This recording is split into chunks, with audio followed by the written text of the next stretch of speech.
Brethren, I pray you sing a new song. Sing praise in the assembly of the righteous. Let the saints be joyful in glory. Let the high praise of God be on the mouths of the saints and a two-edged sword in their hands to execute vengeance on the demonic nations and punishments on those peoples, to bind their kings with chains. This honor have all his saints. Praise the Lord. Praise the Lord. Sing to him a new song.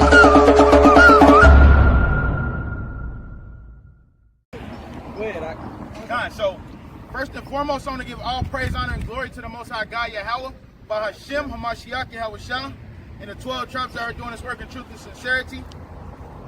Today, we're going to be talking about how to raise up your children in this truth, man, because not only that, you know, the people need to be getting themselves together, they also need to be raising their children up in this truth. And this is only for people that claim and say that they love their children. Because if you love your children, you'll do whatever it takes to save them in these last days, man. Because the Most High God, he don't care about none of that. If you ain't training up your child, they can be considered monsters also. So, get that right, man. It's the book of 1 Peter, chapter 4 and verse 17. For the time has come that judgment must begin at the house of God. And if it first begin at us, what shall the end be of them that obey not the gospel of God? Right, so it says, the time has come, which we are in this time, that's why we are here teaching. The time has come where the judgment will begin in the house of God. Who are the house of God? These people that's on this sign. The 12 tribes of Israel. Judgment gonna begin with you first. You, your grandma, your children, everybody that know that they're a so-called Negro, Indian, or Hispanic. Judgment is gonna begin with you, from the least to the greatest of you, man. And that's just how it's going to be. Read the next verse. Verse 18. And if the righteous scarcely be saved, where shall the ungodly and the sinner appear? Right, so if the righteous be scarcely saved, the brothers that actually do the work, imagine how it's going to be for the people that do not do the work. And for your children, for your grandma, grandpa, all these people that's family members. Hey, so can I ask you a question? Excuse me, can I ask you a question? Do you have children? Yes. You have children? Do you teach your children about God? Do they know who God is? No. Why don't they? I don't think she's old enough. She older? How old is she? She's 11. Well, she's definitely old enough. What'd you say? What'd you say? Yeah. So look, let me show you something. 'Cause I know we didn't dealt with you before, right? All right. So pull that out one more time. No, the Ezekiel 9. Come on. So look, I want to show you something in the Bible. The Most High God does not care about if, I mean, them saying they're not old enough is really an excuse, but the Most High God, he gets rid of kids, grandmas, he gets rid of all if you're not teaching them to obey him. That's just how it is. All right, read that. The book of Ezekiel, chapter 9 and verse 1. He cried also in man's ear with a loud voice. No, Ezekiel 9, start at 5. Slucky. Verse 5. And to the other he said, in my hearing, go you after him to the city of Smite. Let your eyes spare neither have you pity. Right, so this is the time where Israelites was going off. He was, an angel was commanded to go and smite. You know, smite means slap, it can mean kill also. But it says go and throughout the city of Jerusalem, our people, and smite. Read that. It says, verse 6, slay utterly old and young, both maid and little children, and woman, but come not near any man upon whom is the mark of being at my sanctuary. Then they begin at the ancient men which were before the house. Right, so he says slay utterly old and young, men, women, and children. That's how it's gonna be in these end days, man. You think your child is innocent, they ain't old enough to learn whatever, man. That's not an excuse for the Most High God. 11 is definitely old enough to know who God is and what she's required to do. Like, and that's if you love your child, right? So if you love your child, you would show them who God is, man, if you really want them to be saved. Wouldn't you agree? Mm-hmm. Right. Go to Proverbs 26 right quick. So, and this is why I came with this lesson, man, because it's not that some people don't care. Some people don't even know how to raise their children when it comes to the Most High God. Teaching them the law that you don't have to just pour everything on them at once, but like you start with little stuff like the Most High God's his true name. You start with that. Start with making them pray before they eat. Pray before they go to sleep. The brother came up with a book. You can read the book to them and then have them quote it back to you. Things like this, you don't have to just be like, hey, what is Deuteronomy 28 talking about? You ain't got to start with that, man. But at 11, yeah, she should be knowing what the hell Deuteronomy 28 is talking about. Yeah, Proverbs 26 and 6. Yeah. This is Proverbs chapter 26, verse 6. He that sendeth a message by the hand of a fool. It is 20. I got it right here. My bad. This is Proverbs chapter 22 and verse 6.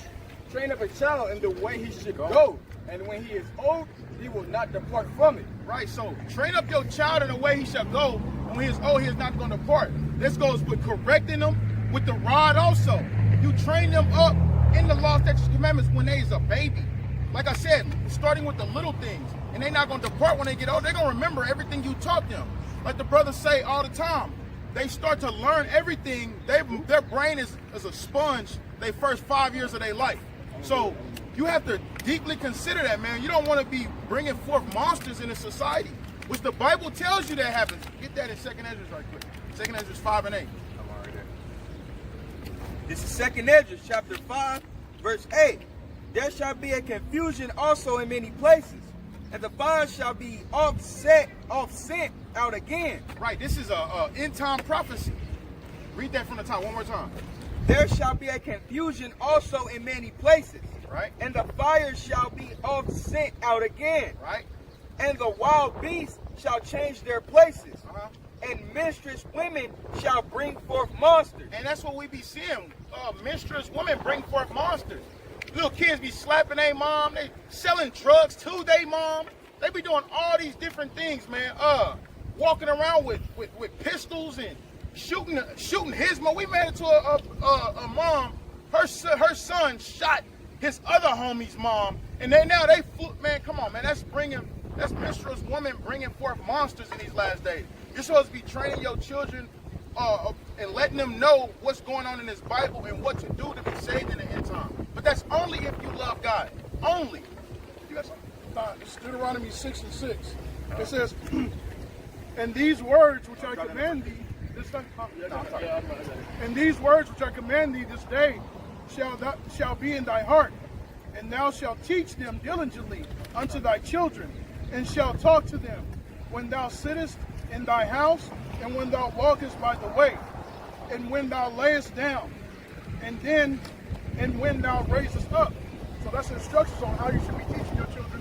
Like the brother said, you should always be teaching them. You should always be like giving them scriptures or explaining it or breaking it down like he was talking about.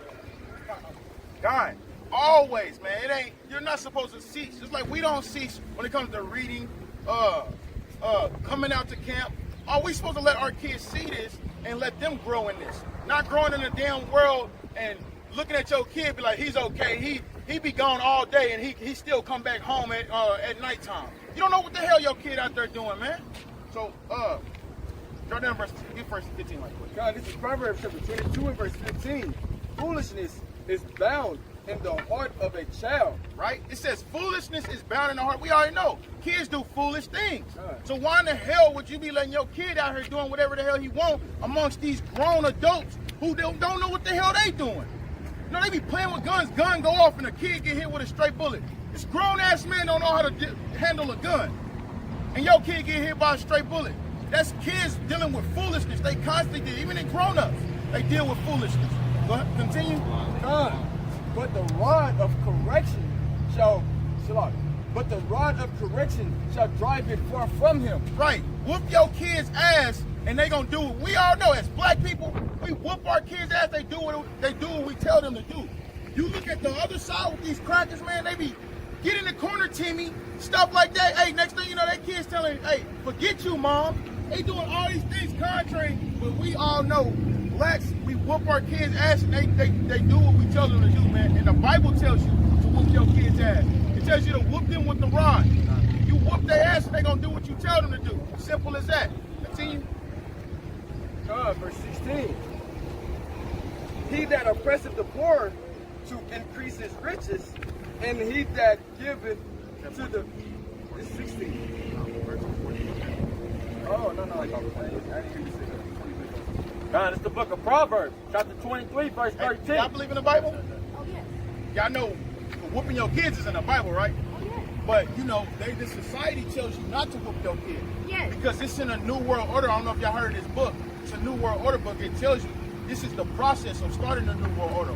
They train your kids for you by you sending them to school, and they teaching them what they want them to know. You have no correction over your kids. You whoop your kids in public, and you going to jail for it. Right. You know, but what they do, they started off whooping your kids. They trying to bring paddling back in schools. And if They can had whoop your left kids, it- but you if can't. They had left it alone, left us alone with our children, they wouldn't have to worry about them out here being in the streets, robbing, stealing, killing, because you did not allow us to chastise our children and correct them the way we need to. Right. I just buried my son last year for the same doggone thing because people got too much and too far in our black community, in our black business with our kids. Leave us alone. Right. Let Hey, us you know- be mothers and fathers and take care and raise our children. So what? You're not going to kill them. You're not going to hurt them. But God will resurrect them. Come on now. Hey, and one thing's for sure, Word is the they truth. ain't gonna leave you alone. Hey, they not gonna leave you alone. That's something we gotta come back to the law. Want to lock us for what? To do the same thing that you're doing? But then when our babies get locked up and y'all taking them in there, they being more abused than what we try to chastise them and keep them at home. Right, they come out worse. Right. Hey, Glory and shame the devil. It's the enemy when you get through it. It's a satanic attack. Right. Because enough of us don't come together and do this like this. This is why so many of our children, our kids, and our young women is being lost and they selling their bodies, giving up their children and some more because they have no more order and structure in the homes. right. Well, not only that though, but it's because the parents ain't raising them up how they supposed to be. Also, you're supposed to establish your kids on the law, statutes, and commandments. Because it's what you can't do, the Most High God definitely don't do. That's right. Straight like that. That's So right. if you're not building, like you said, instruction, establishment, which is the Bible, it tells you, if your kids do this, whoop their ass. It says if they do not accept correction, you whoop their ass. Simple as that. So why would this society take that away when the Bible tells you to do it? It goes into that New World Order. New World Order, they like, hey, we got this from now. That's how they trying to come at God, like, hey, we got this now. We don't need you no more. But God about to tear this place down, and the women, the men, women, children that's in it also, because a lot of these kids, man, they monsters. And they ain't gonna get it at all, because they mom didn't teach them nothing. Read that one more time. God, it's the book of Proverbs, chapter 23, verse 13. Withhold not correction from the child, for if thou beatest him with the rod, he should not die. Thou shalt beat him with the rod, and shall deliver his soul from hell. Right, but you got DHS workers coming to your house talking about you abusing him. What is this bruise on him? What it's supposed to be right there. So he can look at it and be like, Mama, whoop my ass. I ain't trying to go through that no more. It's supposed to be right there. It says, if you beatest him, he shall surely not die. So what the hell is they talking about? Right. And this is why we're supposed to obey God rather than men. Bring that out right quick. Acts 5 and 29. Acts 5 and 29. To hell with what this society tell you. Yeah, you're supposed to be smart about it, but when it comes to doing what the hell they tell you to, man, you're going to fall doing that. This is Acts chapter 5, verse 29.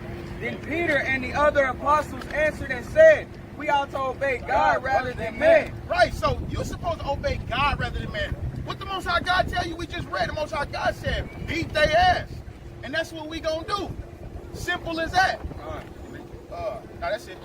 Now pull that. Let's get another one. Let's get another account. Chapter 2, verse 18, saying, we will fall into the hands of the Lord, and not into the hands of men. Right, you're supposed to want to fall into the hands of the Most High God than in the hands of the men, because if you falling in the hands of the Most High God, He's gonna do what He told you He was gonna do with you. You don't want to fall into the hands of men and doing what the hell they told you to, and then you look up and be like, whoa, nothing you told me worked.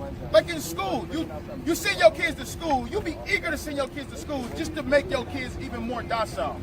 Like they come home with elementary work and your parents don't even know what the hell going on that paper. The parents be like, shit, I don't know, son, you might have to ask your teacher tomorrow. Like what the hell, so how the hell is the kid gonna know then? Yeah, Con. For as his majesty is, so is his mercy. Right, as his majesty, Con. So, now a few years ago, I seen this little thing on the news where it talks about the best principal in the world are in America. And one of the things that he did to the kids was that he was like a nagging fly. So he was always telling them, every time they saw him, he was always telling them to get to class, get to school, you know, do what you're supposed to do. So every time they saw him, before he even said anything, they knew what he wanted to do. You know what I'm saying? Like he would, it says to be diligent. It says to be diligently speaking to them, diligently teaching them. So whenever they see you, they already know. Okay, mom. Okay, dad. I know what you mean. I know before you even say anything. I know what to do. Right? So you're supposed to be like a nagging fly. You're supposed to teach them diligently. Always tell them the right thing. I wanted to bring up this too. Just to talk about like always like whenever like okay, that's what we're supposed to be doing. We're supposed to be speaking up our people, right? Talking good about them. So they're hearing good things. I remember Hezekiah talking a while back ago about we always calling our women bitches and thoughts. So what they do, they became bitches and thoughts. Right? So what you speak has power.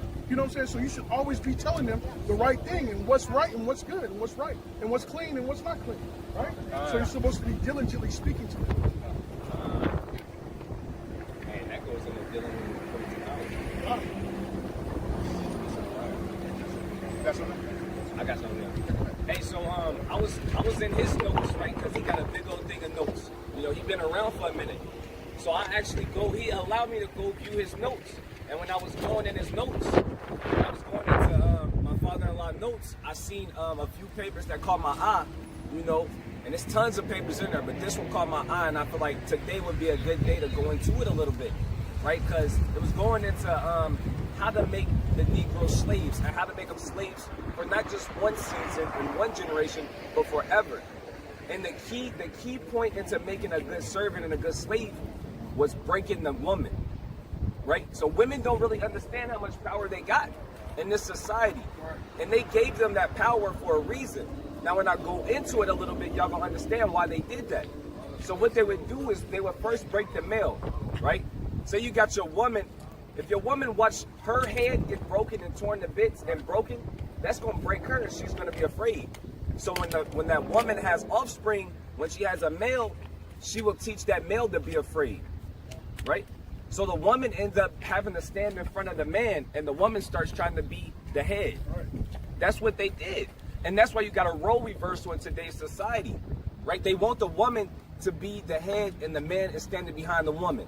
You know, and the man over there like scared. And that's how she raised her male. And you see it in today's society.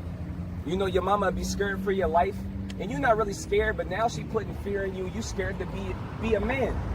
You know, when we go in the store, keep your head down. When we go for this job interview, make sure you're doing it like this, son. You know, make sure you put on that nice suit. You gonna get your hair, and we gonna, you know, she flat iron the woman.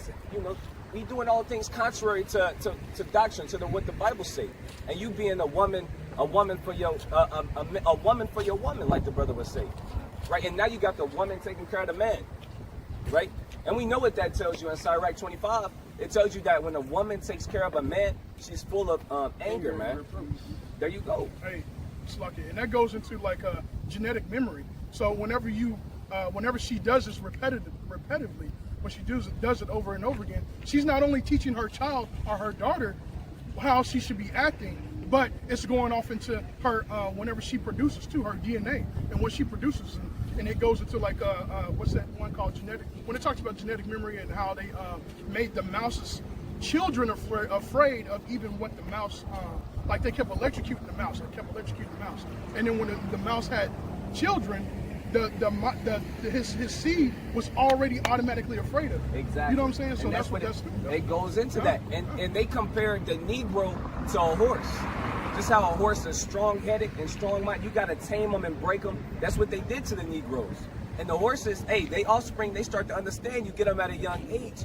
And it told you in the reading that I was doing, by a certain age, you won't have no problems out of the Negro. And that's what it was going into. It tell you they destroyed their language, right? And we don't know our language. They teach us everything. Basically, we don't have nothing that we used to have, man. And it all started with that woman, because the woman, you know, she gives that birth. And as soon as they're born, she starts putting in their minds that they need to be scared, right? And she teaches the woman that, look, you got to do it this way, right? You gotta be a man. And she teaches her offspring that's a male to be effeminate, to be, you know, right, to not stand up firm in what they really need to be standing up firm in, right? But that's all I got. So like it. God, and to pick up off that, that's a perfect example on when it comes to DHS. Everybody's afraid of DHS, right? And it comes into when you're dealing with the house, and the Esau makes sure that happens like this. In order for Esau to help you, and we know that the black man, woman, and child, they need help in the society because they put us at the very bottom. So they're looking for help, and they look for help from the wrong person. So they set up to the woman the only one that can get housing, right. Section 8. Right. So, and they tell you, I've been through this. They tell you, in order for us to help you, you have to put him on child support. You have to make sure that black man, that strong black man, you help us put him down to the ground, straight like that. And that's sad as hell, man. And most of our women they go with it because they look at it, they have no other option. Right. Instead of building on, people don't like polygyny and building an empire, they'll rather turn to the white man and be like, hey, I'd rather do it this way. They did that. They took that power from the family and made themselves the mother of God. Right. You know what I'm saying? And DHS and the government, to where we want money, so we go to the government. We don't go to our family no more. Right. We don't go to our family for help. We don't go to our family for protection no more. We go to the government. They look at the government like the man. Right. And that's crazy. What do we call him? The man. That's what we call the government. Like, man, the man making us go to work again. That's spiritual as hell. And that goes into that new world I was just talking about. Like, they tell you can't whoop your kids, but then they trying to bring paddling back in school. That's crazy as hell, but hey, that's for the people that want to stay docile and want to listen to the society, man. You're going to fall with the society. So bring yourself. God, the book of 2nd Esdras, chapter 5, verse 8. There shall be a confusion also in many places, right. And the fire shall be off sent out again, and and the wild beasts shall change their places, and menstruous women shall bring forth monsters. Right, so, and this is happening in these end time days. It says there should be a confusion in many places. There's confusion everywhere. Nobody knows what the hell going on. It said that the animals shall change their habitation. You see moose running up on the street. I just seen a video where they was crabs just crawling on people's houses. What the hell, they supposed to be in the water? And it says, menstruous women shall bring forth monsters. That's what the hell we looking at. These kids out here is monsters. Try to teach these kids about the Bible or anything. They're going to look at you like you're crazy. They mess around and up something out on you. Tell you to get the hell out of their face, man. They ready to smoke you and earn stripes and go to prison for the rest of their life just to be looked at like some damn tough guy. So, yeah, in front of mass. Go ahead. So let's get an account like from the beginning. The Most High God set it up from the beginning. He chose Abraham because he seen Abraham was a leader, man. And you have to be a leader in these end days, man. A lot of this stuff will distract you. It will get you to go off. It'll cause you to do all kind of stuff. But you're supposed to be gird up your loins like a man and be a leader in this society. This is a wicked-ass society. And this is why from the beginning the Most High God chose Abraham, Isaac, and Jacob, starting with Abraham. He knew Abraham would do what he told him to do. Just like the Most High God chose these brothers because he knew they would do what he told them to do. It's not for everybody. All right, read that. 18 and 18. God, this is Genesis chapter 18, verse 18. Seeing that Abraham shall surely become a great and mighty nation, and all the nations of the earth shall be blessed in him. Right. Like I said, he chose Abraham. He knew Abraham would do what he told him to do. Read 19. God. For I know him, that he will command his children and his household after him, and they shall keep the way of the Lord, to do justice and judgment, that the Lord may bring upon Abraham that which he hath spoken of him. Right, so the Most High God looking for men that's going to command their children to follow the Most High God too. He's looking for that domino effect where the man do what he's supposed to. He's going to teach his children and his grandchildren to teach them who the Most High God really is in these last days. He ain't looking for no niggas that's trying to teach their kid how to weigh up sacks and sell drugs without getting caught by the police. Now you the next boss out here. That ain't what the Most High God is looking for. He's looking for humble men who's ready to teach their children his laws, statutes, commandments,